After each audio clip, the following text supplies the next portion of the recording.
Hey, Kowalsky here. Welcome back to another video. Now, it's Wednesday.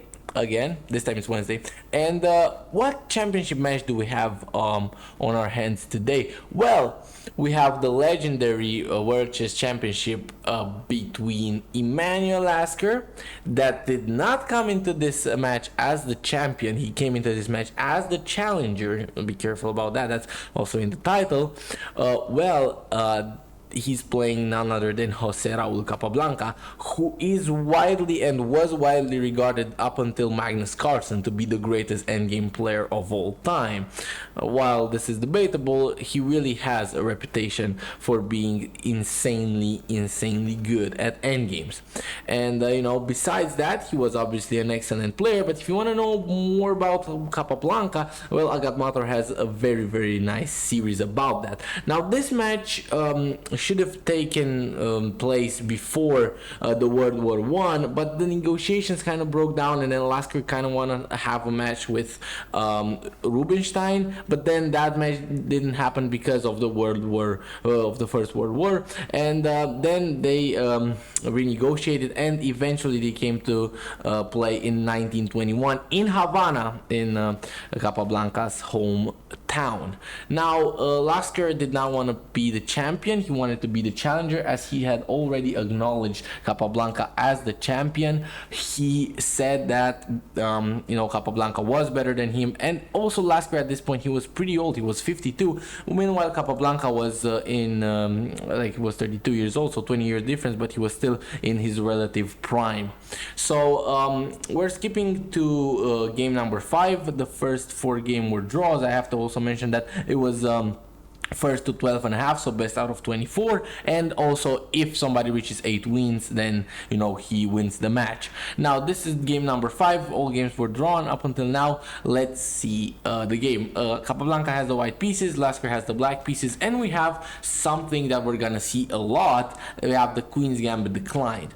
This is obviously a very theoretical opening, and this position is very well known.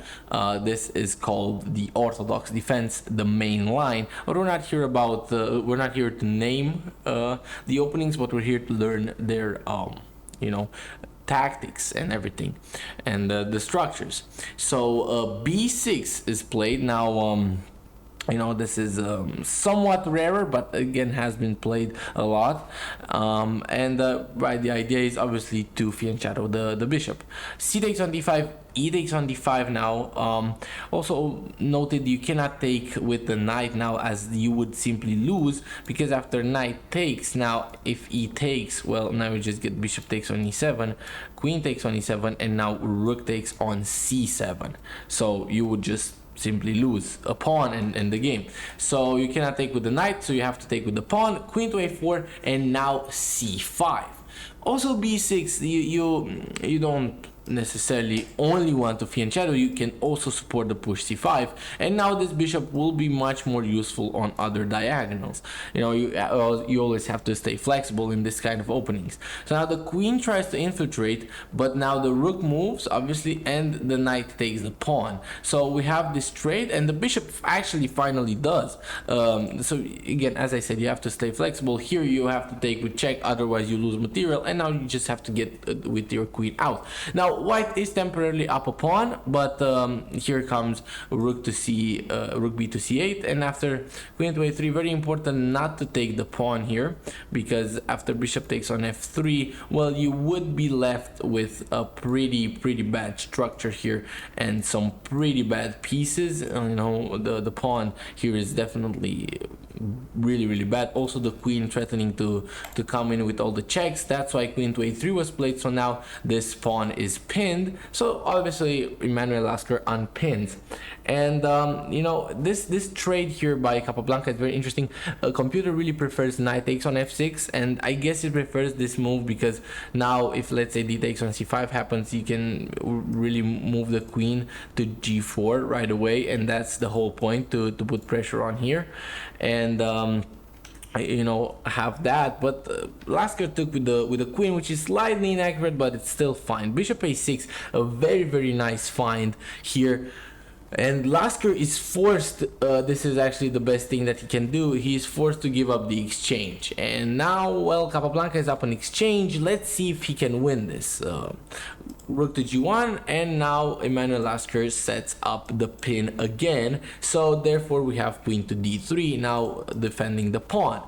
So g6, blocking the rook, and now king moves. So that pawn trades are now available. So rook to e4 here, a very interesting move.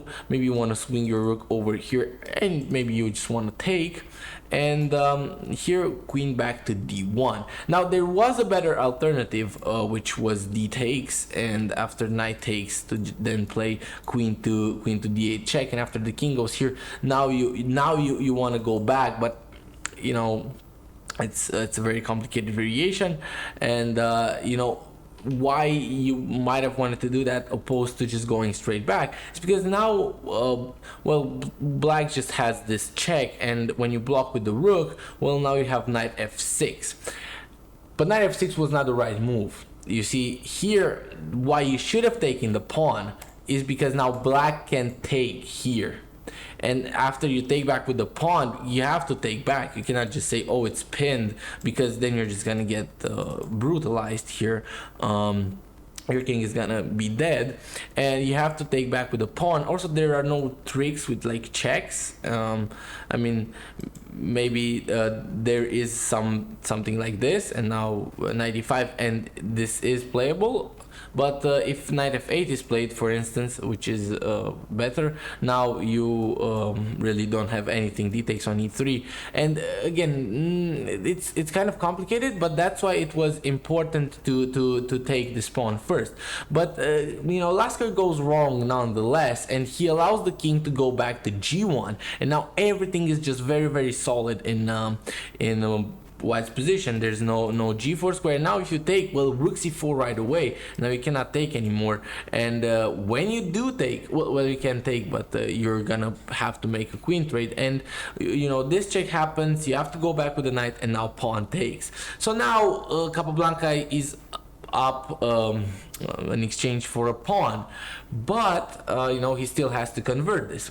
But the conversion is not that hard. You just push here, and you are careful here. You have to give this check, very important, and only then go in with the rook. Now the knight is attacked, so h5, very interesting defense. You can take the pawn here. There's no problem with that, but it's not preferred, because then you would lose this. So you give a check, and then you come back, and then after you threaten the repetition of moves, well, now you just go b3. Probably this was for like time control or something, or like prolonging the game or getting an adjournment, as it was nearing move 40. Queen to d6, and now the queen goes back, and then this trade happens. So we have this position on the board, and white is gonna try to win this. Queen d4. Now the game actually end rather quickly. This is a pretty equal position if you look at it. I mean, it's gonna be very hard for Capablanca to prove that he's winning here, and as a matter of fact, this is a draw. But Lasker makes a huge blunder, and then just resigns the game. King f8 is a huge. Any other move, king d6, king f6. I mean, okay, king e8 is also losing, but because of the same reason. But like, okay, let's say king d6, king e6. King e6 is also not the best, but it's not losing. Any of these moves would have been okay. But the move that Lasker played, well, now this is losing because queen b8 check. And once you go back, now it's different, because you have this rook e5 check.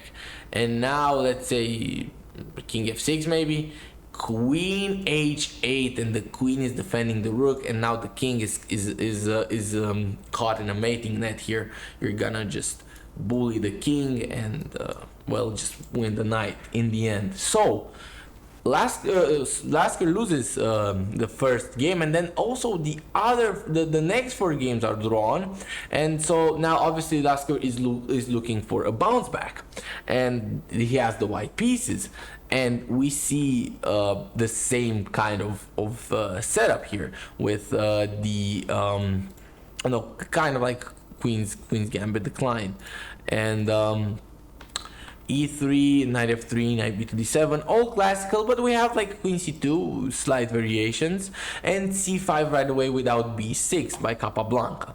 And we also see that Capablanca likes this queen a5, early queen aggression, and bishop d3 now is a move that obviously you attack the h7 pawn, and we now know that obviously I think they knew it also back then. This was theory. Bishop takes on h7, for example, knight takes on h7, bishop takes on e7. You could do this, and it led to very interesting positions, but this is kind of wild, and I think Capablanca did not really want to go into that whole variation against the world champion. So instead he just played h6, and after bishop h4, well, now he just played c takes on d4, and he played it in the normal way, bringing in the knight, attacking the bishop. Bishop is forced to go back, and now we have the following position. Now obviously this is equal, but equal doesn't mean draw. We all know that. Bishop to d7, Capablanca brings in the bishop via this path, and also makes way for his rooks. And you can see Capablanca's position is actually very harmonious here. Lasker's position is also not that bad, but I think that Capablanca's position is slightly more preferred. Knight to e5, and nonetheless, Lasker is very active. He has a nice knight here in the center attacking the bishop, and the bishop has to go to b5. Now the bishop is attacking the rook, and obviously the knight cannot take the bishop as it's pinned, so the rook has to move. So the bishop is still safe, and now the knight comes here putting pressure on everything, and now we have a massive exchange here. So it's actually Capablanca that in the end has the bishop for the knight, and queen to b3 is now played, bishop to back to c6, and yes, he is offering this bishop, and we are gonna see this trade, but now this trade actually favors black, and that's why Capablanca was such a great endgame maestro, because in this way, by doing this, basically Capablanca isolates the pawn, and the pawn cannot move forward to d5 as it wanted to move. Because look, just to illustrate that, like if you were to take with the knight, well, now the problem is simply solved, d5, and you don't have a weakness anymore, and now it's just a draw. You don't have a weakness anymore. Now, well, you might as well just shake hands, equal structure, equal strength. You're not gonna beat your opponent. But with this b takes on c6, now the problem is not that easy, and after rook e5, well, just slide back queen b6. Oh, you want a queen trade? Well, I mean, I would like that. I improve my structure further. Queen to c2, rook f to d8 now, knight to e2, and rook to d5. So you're even looking for a trade to improve your structure even more, because now obviously the rook is defended by the knight, the queen has to move, and you have knight to f5. And now look at all this pressure that's being put on this this pawn right here on d4, this isolated pawn.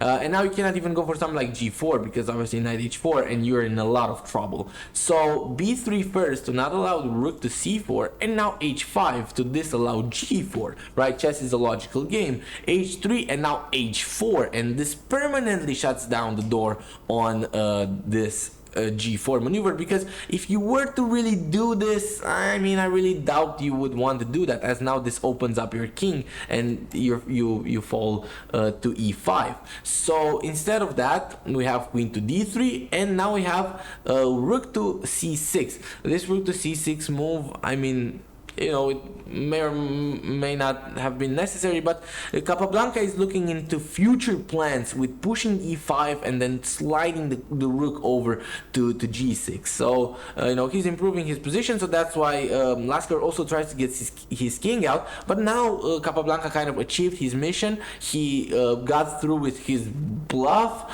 and g6 is played. Because here, okay, if Lasker were to play like queen d2, then maybe you could play something. Okay, e5 right away is not the best, because now you leave yourself with weaknesses, but it's just a slow grind. a5, a4, nonetheless, king to f1, g6, queen b1, and now queen to b4, and king to g1 back. And Lasker is really showing the fact that he's really not decided what he wanted to do in this position. And so now a5, and I was talking about that slow grind, queen to b2, a4. Now the pawn cannot take, and queen to d2 finally. But now when the trade happens, now you see white is left with two huge weaknesses. Rook d3 trying to defend both, but you cannot, and you will not be able to defend both. Rook a6 now looking for some infiltration, and g4 finally lashing out, but I told you that is impossible. And rook a2, now knight to c3 here, and the rook just comes in calmly, attacks, because you want to take the pawn. That's the whole tactic, and then the knight to be under attack. Knight goes back, but now your knight also reroutes, because you can do that. And now the knight obviously comes back. c3 is a good square for the knight. Check, and now the knight reroutes finally. And here we're gonna see a huge tactic. Knight to d1, and now rook to b1, attacking this. And here Lasker makes really the final mistake. King to e2, and now this blunders away this pawn. You cannot take the pawn, as you would just lose to a fork, and you would be down 2 pawns. That would be not defendable, but you're gonna get down 2 pawns anyway. Here in a second, I mean, you're just gonna remaneuver pieces around a little bit, and now just give a couple checks, and it's all about the conversion. Now you're just gonna go out and bring in the king, play f6, again remaneuver. There's a lot of moves, and I want to present you another game, so I'm gonna have to go a little bit faster through this endgame phase, slowly pushing forward, bringing in the king, pushing the pawn, and then finally Lasker resigns in this position. And now, before you go, I want to show you quickly the final game of this video. Capablanca has the white pieces, and we revisit the same kind of opening, the Queen's Gambit declined, and with the same kind of variation. And really, it's really resemblant of the last game. And Lasker, I think he just wanted a casual drawn position, but out of this seemingly equal position, what is gonna arrive? Bishop d7. You see Lasker in his approach, he was way too passive. His pieces are just looking way too passive, and now e4. So if you don't fight for the center, and white is able to get the whole center, now you're just gonna have problems. Knight goes back, but okay, no problem. Bishop goes back to f1. Bishop goes back to f1, not to b3, because you're gonna need this side. Rook to c4, b4. I told you, you're gonna need this side here.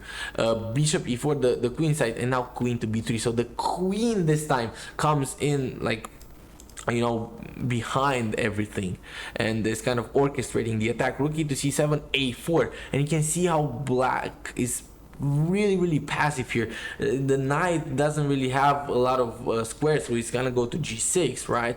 So a5 here, and when the knight goes back again, look at this. Knights are basically not controlling anything. Okay, you're maybe gonna play knight f6, but you just wasted a lot of tempi on that. So e5, shutting down the door even on that. And just look how beautiful this here's the structure of pawns is. And now c5 is disallowed, obviously. So b6, you're trying to play for that, but okay, knight to e4, and now you're looking at this juicy square here, the juicy outpost, and you're looking for obviously a lot of tactics here, but no problem, just queen slides over, and okay, you can take what I'm gonna take it now. Then you're gonna have this weakness, and you're gonna have a lot of problems. Knight f4, okay, no problem. Knight to d6, accessing that, you know, accessing actually the outpost.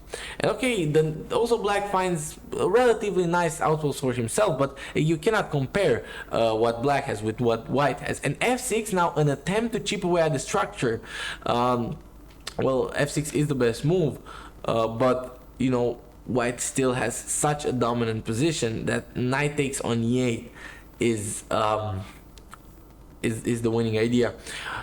Well, white could have also played rook to e1, but what fascinated me about this position, what's fascinating for me, is that, you know, Capablanca chose to do this because he saw the potential of the bishop. You know, maybe you would, okay, rook e1, maybe you're gonna reactivate your bishop, and Capablanca didn't like that.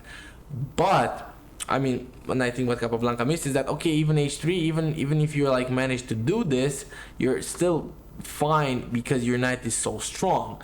Or maybe I don't know. I don't wanna talk crap, but I mean, it was always very interesting to see how essentially how Capablanca chose to for his strong knight to take this bishop that may have had value, or at least, I mean, the bishop would have been able to be traded for a piece. And I think, you know, that's why Capablanca chose to do this. I don't know, maybe some other chess experts have a better opinion. But what this whole game boils down to is the fact that, look at this king. This king is kind of weak, and you're gonna see how Capablanca will slowly break. But that it's not that slow. B5.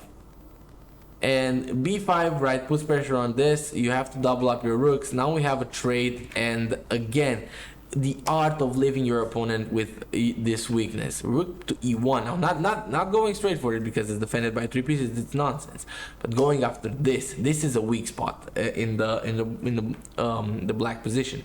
Knight back to d2. Knight f8. Knight e4. Now putting pressure on this. Queen to g3 is always a possibility. Bishop can come here. Bishop can come here. You know, white's position is just great. So Lasker tries to dance around a little bit. Capablanca pushes h4.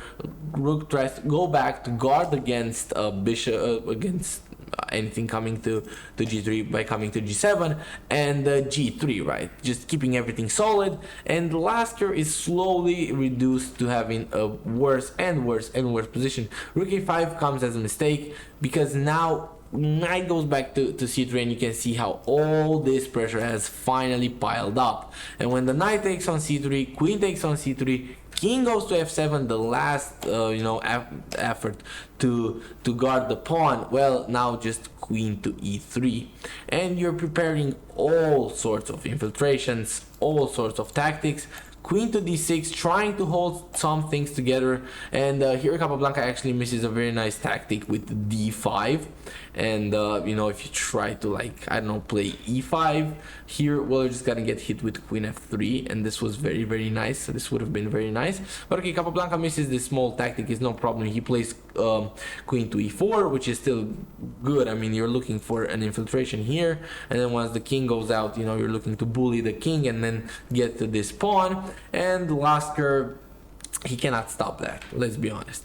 And here, right, the queen goes back, defends the bishop, and puts pressure on this. Also now, any kind of tactics again are possible. So when queen to b4 is played here, bishop to d3 is actually not played. This could have been played and it would have been fine, but it's played rook to c1, which is also a good move, just defending the bishop. And now queen e7 is the final big blunder, because after this check, Capablanca gives the check. Now here he plays rook to c7, and the game just ends on a beautiful note. Queen to d6, and here after queen takes on f8, Lasker resigns, and they played 3 more games. 2 of them were drawn. Capablanca won 1 of them, and Lasker then resigned the match because he knew that he couldn't possibly beat Capablanca, and this was a very harsh defeat for the ex-world champion, because he was not world champion. At least he didn't say that about himself. So, you know, by the way, this is a beautiful mate because you take, and now this is just checkmate. So just to finish that game. But yeah, I mean, Capablanca, he really was a great chess player, and you know, his principles stand even today, and also his end games were magnificent. But as I told you in the beginning, if you want to know more about that, well, you can check Agatmator's saga on Capablanca. So that was it for the video. I see you all in the next one. Kowalsky out.